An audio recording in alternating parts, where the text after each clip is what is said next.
Welcome to Amintro Family, the podcast. I'm your host, Jeff Sammut. We hope you're enjoying the free online platform and community for family caregivers, be it through the Amintro Family app or amintrofamily.com. It's all about helping those caring for their aging parents and relatives or friends and to connect and share experiences and access valuable resources. Our guest today is Cathy Caldarola, caregiver who has lost both her parents in recent years. And Cathy, first off, at the time of this conversation, you'd only lost your father just recently. I'm so sorry for your loss. Yeah. All things considered, Cathy, how are you? It's still difficult to accept. It's been about 6 weeks, and his decline was so quick, and we're like, what happened? What could we have done better? So it's still pretty raw. Still a hole in our hearts, my sisters and my hearts, but sure. Yeah. Well, from losing your mom, there's a hole that's created that just can't be filled entirely. Like you move forward, but you're, just a little bit broken somewhere. Yeah. Oh, absolutely. Absolutely. Yeah. So tell us about your dad. I want to know about the person, the guy he was. Oh gosh. The kindest heart. I honestly could not have asked for a better father. Yeah. Like, he was just so warm, welcoming, goofy, but with the dementia, over the past 10 years, started getting a little bit of an aggressive nature. Never abusive or anything, but it was so difficult to see that decline and forgetting things. And although he never did not know who my sister and I were up until the final couple months, he had some confusion. But he was just a kind, warm man. He immigrated from Italy. The whole romantic love story. My mom traveled to Italy back in the 60s, met this handsome, man who had been in the Italian Air Force, and, they courted each other. My dad courted her while she was still visiting Italy, and then corresponded via, mail, because, international phone calls back in the 60s were ridiculously expensive. But sure. Then he asked her to marry him, and she agreed and went to Italy. And then, he immigrated to America, living the American dream. And but he was just always a very warm, wonderful man. Yeah. And your mom is American, right? Yes.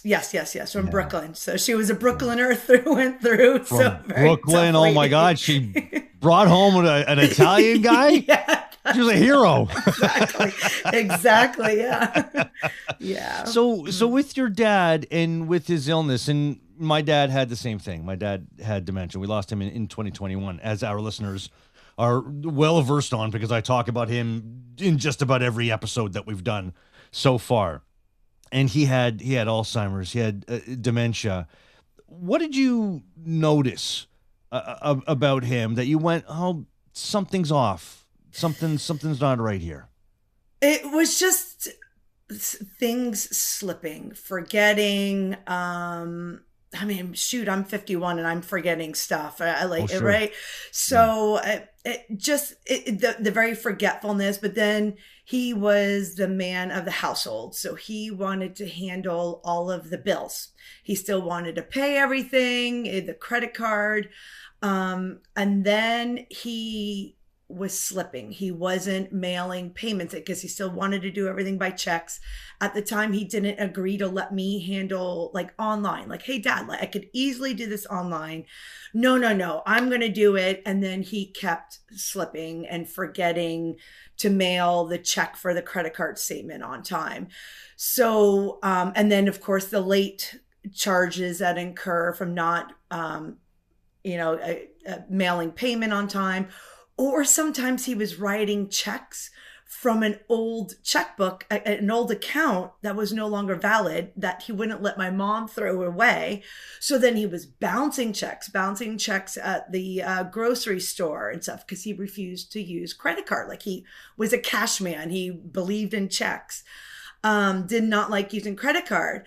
Then after, bouncing checks or not mailing payments on time, my mom asked me to please intervene. Please get your dad to agree to do online payments. And so I took everything away from him. He was not happy. Then that dementia kicked in. He was accusing me of stealing his money. And what are you doing with my money? I'm like, Dad, I'm not, your money is there. It's still in the bank account.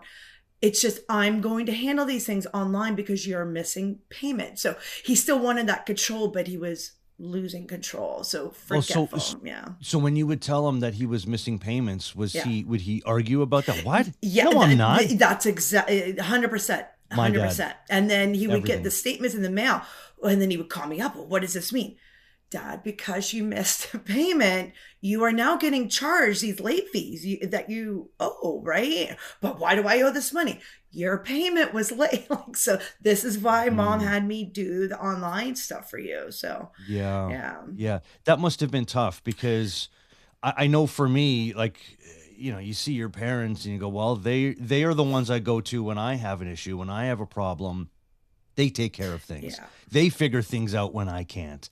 And then there comes a time where you have to do that for them. It's difficult for you to do that emotionally and everything. And then for them, it's, they're relinquishing control. And they don't want to do that. No.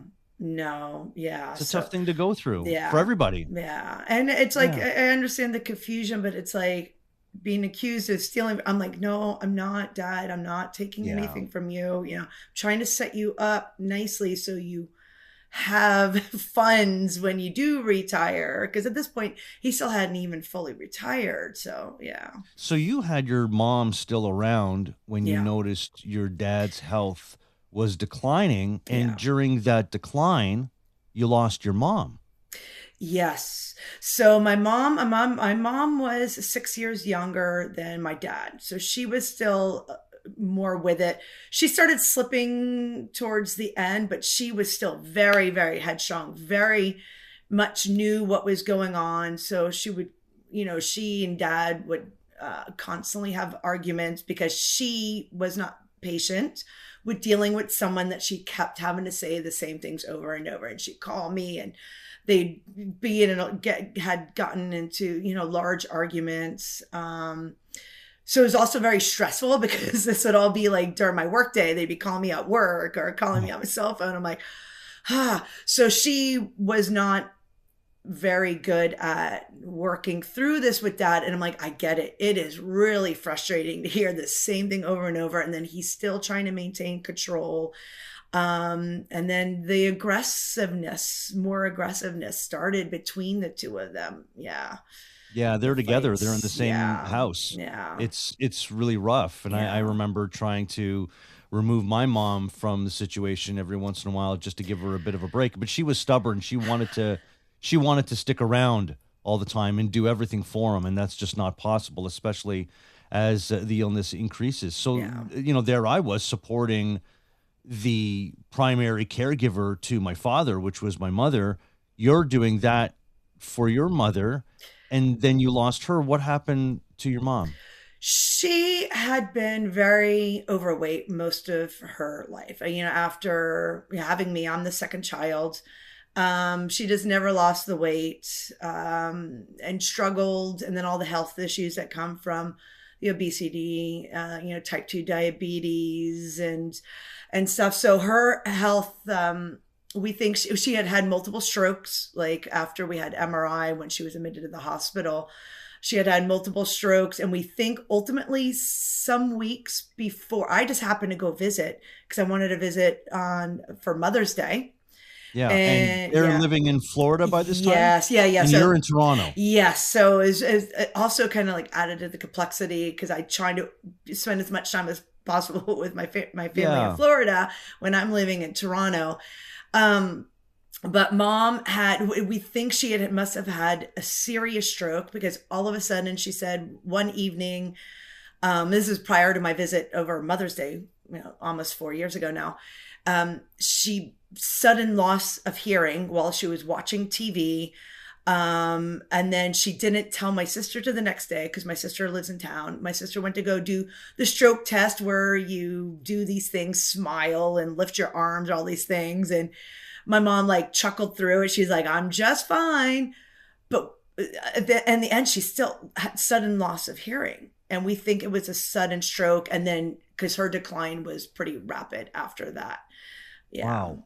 Wow. And your sister lived close by to your parents, 15 minutes right? away. Yeah. So you had your sister there. At least that gave you peace of mind that you It knew. did. Oh, so if you don't mind me asking, what's that relationship like? And what was that like in terms of caregiving? And, while your mom was around and then after your mom wasn't around anymore, how was it to team up with your sister in terms of caregiving? She took the brunt of it because she did live there. So for years, with the increased arguments and increased aggressiveness between our mom and dad, my sister kept saying to dad, why don't you come stay with me for even a weekend? Get away from mom. But he refused to leave her mom because, like I said, her health was very poor. And he refused to leave her because he was the man, he was the husband, and he wanted to make sure that mom was taken care of, even though the increased fighting. So, but then after mom passed, dad did not want to stay in the house that we had lived in for almost 50 years. He wanted to move in with my sister. So he wanted to move in. I'm surprised by that. Immediately. Like he's like, I do not want to be in this house. We're like, okay. So we got because of memories of her, maybe? Yeah. Reminders? It could very well be, like I said, almost 50 years in the house. He did all the flooring and everything. So, it was very empty. Like dad and I slept in the house for like 2 more nights after mom passed, and it was very empty. I didn't want to be there. I'm like, I just want to go to my sister's. And dad's like, I don't want to stay here anymore. So he agreed to move in with my sister, who, like I said, she took the brunt of it all, taking the time off of work to bring dad. Because at this point, prior to mom dying, he insisted on driving, even though he was forgetting how to go to his barber and stuff that he's been going to for decades. Mm-hmm. He was forgetting how to get to places. One day he went out to his own doctor's appointment, and he was gone for hours. So my mom was panicked, called my sister saying, dad should have been home by now. I don't know where he is. So there's that forgetfulness, but then he insisted on driving. He insisted on driving my mom to her appointments. But then after that, once he moved in with my sister after mom died, he didn't want to drive anymore. So my sister, which thankfully he didn't, because we were like at the point where we were wanting to take his driver's license away. Yeah. We were concerned that he would hurt someone or himself. And then, so my sister had to do all the driving to his appointments and wanting to go to the bank. And so she was pretty, and rightly so, she was pretty resentful. She's like, I feel like I've been given the short end of the stick because you're in Toronto, you're still leading your life, and I'm here having to, take dad to his appointment. I can't go out of town. Yeah. And she's just being honest, right? Like she is being honest. Yeah. And I not trying to be mean or anything, right? She's like telling you, hey, this is how it is. Yeah. Frustrated. This is the hand I've been dealt. Yeah. And with the distance, you're dealing with, I'm sure, feelings of guilt. There's more that you want to do. Significant. And I really pushed, because especially, after the pandemic. So prior to the pandemic, I was going home for 6 to 7 weeks, over the Christmas time. But then once the pandemic and starting to go back in the office, I was back in the office 3 days a week. And our CEO, you have to be in the office 3 days a week. So my boss was like, by the book, I know you're dealing with an aging father, but unless something is significant, like he has a heart attack and in the hospital, like you have to abide by the rules. So I kept pushing my boss and pushing really the boundaries of our relationship and trying to get away with more and more time remotely. But I'm like, my parents are aging. I don't want anything to happen to them and have any regrets that I didn't spend as much time. So I kept having to force her to bend the rules. So is that kind of relationship. But I'm like, I significant feelings of guilt that I spent as much time as I could working remotely, taking vacation time so I can help my sister out and help my Wow, it's parents so out. But stressful. yeah, On top of being a caregiver, the yeah, stresses that come with yeah, that. yeah. So work didn't let up? Like what ultimately ended up, are you still working there? I am still working there. Yeah. Yes, I am still working there. It has tarnished my relationship with my boss as well, because I'm like, she also comes from immigrant parents from Italy, but her father's passed, and she tried to be understanding, but she's also like, our CEO has said we have to be, and I'm like, so then I tried to go to HR myself. Then she was not happy that I went to HR, but I'm like, but I was trying to get more direction. You're trying to say these are the rules, but it's human resources. I'm an employee. So I went to HR to say, hey, this is my situation. Can I have a little bit of leeway? Just maybe a couple extra days working remotely each month. I'm not asking for a whole lot. And they're like, Yeah, that well, doesn't sound like a ultimately lot. it's up to your boss. So I went to my Oh, boss and she was great. mad. So I'm like, so she was not happy that I went to HR, but I'm like, I'm trying to navigate the rules, but I'm also trying to be there for my parents who are not here. I'd like, they're in Florida. Like, Mhm. so yeah, it was stressful. Yeah. Yeah, that would be stressful. So over the course of that time, you're trying to be a caregiver from a Yeah. distance. Like, going back, Cathy, to episode 3 of this show, we spoke with Hal Johnson of Body Break, and he talked about playing the role of caregiver from afar. And he talked about like what he did, what helped him, even though um, he has a sister as well that was helping in caregiving in her own way.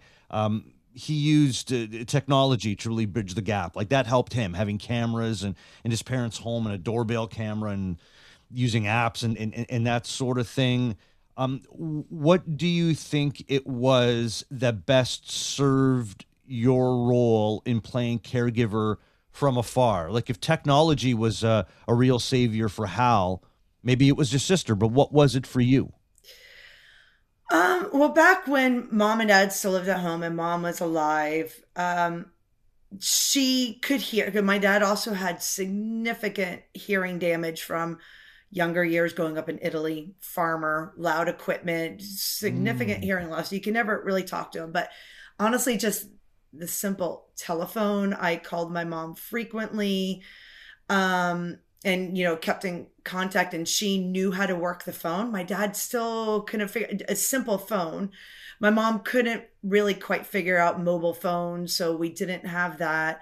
But after some falls with my mom and then my dad not being able to hear, one time she had fallen in the shower and was like on her ribs on the edge of the shower. And because dad couldn't hear, she was there for 5 hours, water running on her ribs, cracked her ribs.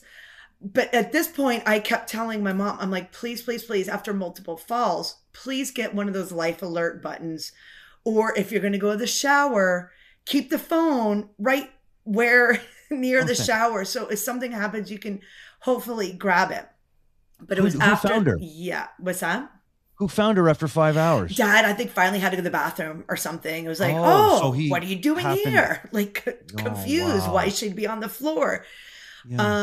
And then she finally did get a life alert. So the pendant that she had on her neck at all times, and that multiple times did help her, because she kept falling, Yeah. because she could no longer like pick up her feet, right? She was doing the shuffle, even though she would have the little wheelie thing. So that technology was great because, with the life alert, um, it would call the fire department, which is right around the corner. They would Mm. have a key code, so they knew how to get into the door. And then it would also alert my sister. Oh, So, fantastic. yeah, so that was the technology that really helped give me peace of mind. And then when my sister would go to visit, she would video call me so I could see them. But yeah, my parents could not really grasp new Yeah. technology, smartphones or anything. Yeah. how did it feel after you got a call informing you that something with a lot of gravity had happened, like a fall, something? How did it feel when you hung up the phone? That first minute or two, what did that feel like? I distinctly remember one really bad situation. But so my mom and I kind of had an argument, and we both were a bit like, bye, hung up the phone. And then I think that was like a Sunday, and then the Monday I had an interview, and a phone interview, and my sister called and it's like, mom had a fall and they think it was a stroke. So because the life alert, my mom hit the life alert when she fell, alerted my sister, ambulance was coming, and my sister rushed over there, and the way mom was like trembling, she's like, I'm pretty sure it was a serious stroke. My sister's assessment. I felt terrible because I ended a call on a Sunday, not in good terms, didn't say I love you like I normally do. And then I had this whole guilt, and I'm like, I hope mom comes out. And then I had to do a phone interview soon afterwards. But like a job interview? Yeah, yes, a job interview. Actually, for the job I had now, it was like more than 7 years ago. But yeah, so it was just a terrible feeling because I'm like, I'm not there. I can't rush to the hospital to check on mom, see what's going on. It's like my sister. Yeah, it's very empty. Very empty feeling. Yeah, I would imagine. Absolutely. Yeah. I'm close to my parent. My dad's not around anymore, but my parents' house, my mom is still there, and she's doing all right. So I'm the one that's close by. I'm the one that does the day-to-day. So I don't know what the other feeling is like. That's why I'm so curious about it. Where distance plays a big role for a caregiver and those feelings, because I'm on the other side of it where I'm in there every day. I'm in the everyday of it. And that has a whole other, set of feelings that come with that. Yes. Oh, yes. How was it for your sister? So your mom passes away. Well, for both of you, I'll ask this first. How was it for the two of you? You lose your mother, and now you got to take care of your father. And I'm talking about dealing with your own feelings of losing your mother, but having to kind of tend to that a little, but push it aside. We got to take care of dad. How was that? Well, my sister and I really came together. So we were going through the same emotions together. A really hard part was, so I had flown down to spend, about a week and a half to visit mom for Mother's Day. And we were supposed to bring mom out to brunch on Mother's Day. And then that's when in the morning we got an alert that mom had fallen and the ambulance was on its way. We rushed over, and then that was 6 days later, she was gone. And then when dad decided he no longer wanted to be in the house, it was a really raw emotional month because I ended up extending my trip. We gutted the house, cleaned everything. Mom was a pack rat, decades of stuff, even cards that we handwritten, in like elementary school. Mom had everything. So going through all of that, and so many tears. But then it was a month, and I'm like, after we cleared the house, got it ready for sale, then also had a celebration of life for mom. But then I'm like, at the end of, after a month, I'm like, I have to get out of there, because my sister and I were just constantly at odds, kind of just angry at each other. I kind of had regrets because I was staying the weekend at my sister's. I'm like, well, if I had been at home and, because mom had started getting sick, but my sister had wanted me to stay at her place for the weekend. Over a Mother's Day weekend. And I'm like, so I kind of like resented her. I'm like, well, if, I didn't even want to stay at your place. I should have been here. If I had been here, maybe I could have brought mom to emergency. Maybe she wouldn't have died. So it was very, very, very painful. We were at odds a lot, and it was Yeah. not fair of me to do that. When it's time, right? Things worked out as they should have, but I'm like, if I had known, maybe I could have done something. And then so yeah, it was painful, and it was after a month though. I'm like, I have to go. So basically, I'm You like, I got to go back to Toronto. My life is in you Toronto. you you'd put your life on Yeah, pause. You yeah, didn't know when yeah, you left. When you yeah. left Toronto, you didn't know all this was going to No, happen. no, no, I didn't. But for my mental health, but at the end of the day is basically like, I'm like, going back to Toronto. Now you're dealing with dad, and also, the sale of the Yeah. house, and yeah, Yeah. but Yeah. So how are you and your sister now? good, good. It's still, we're actually going to be going to Italy next month because the family over Oh, there is doing a big celebration of life for that's great. dad, and we're both Yeah. going, and we got dad's ashes, and it's lovely because we rushed things for mom, the sale of the house and packing everything up or getting rid of stuff, and then doing her celebration of life. We rushed through everything. It was a really, really stressful, exhausting month. But for dad, we're like, I was up here. I had intentions to go back for Christmas 2.5 weeks after I had just seen him. But 2 days later, he was gone. I'm like, I still don't understand. But I didn't immediately fly down. I'm like, I'm keeping my flight around Christmas because I'm like, I need my own space to deal with this, because being around my sister, who's also dealing with the loss of our mom when we lost her, and being together, it was like, it was not my space, and it was a lot more difficult. Like with dad, I'm Yeah. like, I'm here, I've got my own, home to work through all these things together. And I think it was a better process for me. And Yeah. then I went home for Christmas, and then we commiserated together because we're like, wow, it's very empty Christmas with Yeah, I can without, imagine. yeah, so I can only imagine. So, how's it feel now? Is it an unusual feeling to not be a caregiver? I'm assuming you're not at this point. Are you caring for anybody right now? no, I have no children or anything. So How's it feel? it was on, and my sister and I both said this, because dad did not have quality of life, like in those, especially the final several weeks, being in the hospital, the delirium in the hospital, then going to a rehab facility, then a bed sore that kept getting worse, and right, he did not have quality of life, and you could see before your eyes him shriveling up. Like he was eating, but he was not simulating the nutrients.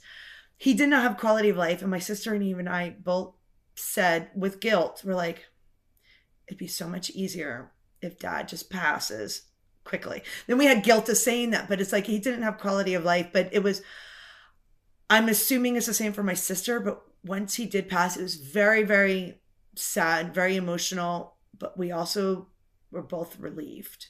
We're like, it's now, because neither one of us were sleeping, constantly waking up. Yeah. What if we had done this? Like also processing, like, did we handle things appropriately? Like, so but That's all normal. it's relief, Yeah. not having that over my head all the time. Yeah. So, what are you doing now to take care of yourself? Um, so I work out a lot, and that, like, the gym is my safety. But Good. even after dad, I'm like, I had no energy. I couldn't get off the couch, couldn't talk to people. My boyfriend would, partner would, come home, and I'm like, I can't communicate. Like, just so that I was in this dead space for a couple days, before I'm like, okay, I gotta go to the gym. I didn't want to talk to anyone. I didn't want anyone to talk to me, ask me, oh, how's it going? And then I'd start bawling, like it was Yeah. like, trigger, like anything. The sun shining would trigger me crying. Oh yeah. Yeah. Avoided work. I was able to at least avoid work for, another week. because I'm like, I just don't want to talk to anyone. So, yeah, but I hear that. Yeah. The gym is truly what helped get me out of it, just trying to get back into my normal schedule. And, yeah, it's very That's important great to that me. you have that. Yeah. That's good that you have that, Yeah. because sometimes a caregiver that's not a caregiver anymore doesn't have any kind of an outlet, and you recognize the place that you were in and said, Yeah. okay, for however long this is going to last, I just can't talk to anybody. Yeah. That's just the way it's going to be, and I'm going to take care of myself by not talking to anybody. Yeah. Yeah. That's, So yes. you recognize that, and, Yeah. and good on you. How has being a caregiver changed you? I am a lot more aware of needs, and like I said, I'm more patient, I feel. Although I still got more work to do on that, but because Don't we all? because my partner, the same thing, his mom has dementia, although completely different. It's just fascinating how the brain declines at different people. She will ask the same thing over and over and over and over and over and over and over again, but she's super witty. She remembers stories from, distant past. So she might hide it well in some instances. Yeah. But like dad was completely like, just didn't grasp understanding, just couldn't remember things, couldn't remember words, could barely, in the end was really struggling just to string a simple sentence together. Couldn't remember chicken or oven or anything like that. So it was like, what does he mean? But I think it has made me a lot more patient, because even my partner's like, wow, he's like, you're really good with mom. Her asking the same question. I'm like, they can't help it, right? It's You've been through their it. brain. And I'm like, I could get like that very, very well, right? Mm-hmm. So I think it has made me a more patient, understanding person, and knowing, and also, back to the self-care, like keeping up the self-care, because I understood how important that was for me to get through, like work through the emotions, get the stress out of my body. So I did learn a lot more about myself as far as patient Good and for understanding. You. Well, your partner and his mother are very lucky to have you, given the experience and the kind of person and the kind of caregiver you were. So maybe it's advice for your partner, but any advice that you might have for somebody listening right now that's a caregiver that might be playing a similar role to the one you had with your parents in terms of distance, everything, all of that. What advice might you have for them? Honestly, self-care is honestly, because my sister started becoming resentful because she has horses, and caring for dad, she was kind of starting to get resentful that she couldn't take the time to train her horses, spend the time. But I'm like, Anne, you have to also take care of yourself. Do the things you enjoy, because you have to take care of it. You can't give from an empty cup, right? And so I continued to be like, I need this 45 minutes to work out. Because even when I was there in the end, I was there for a couple of weeks. I would spend 4 to 6 hours every single day with dad in rehab. Even though he slept most of the time, I just wanted to be there, help him if he needed to eat.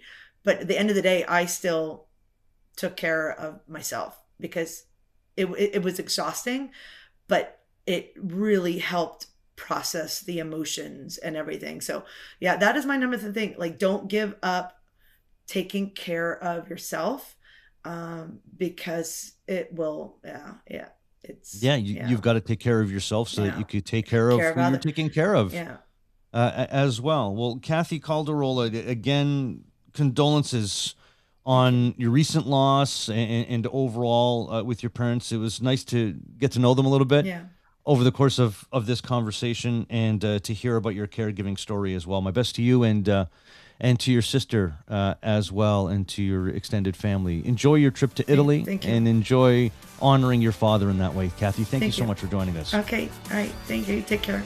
Thank you. I'm Jeff Sammut. This has been another episode of Amintro Family, the podcast, which you can hear on the Amintro Family app and wherever you listen to podcasts. Check out AmintroFamily.com. And a reminder, we want to hear your stories on the forum, and we can share them here as well on Amintro Family, the podcast.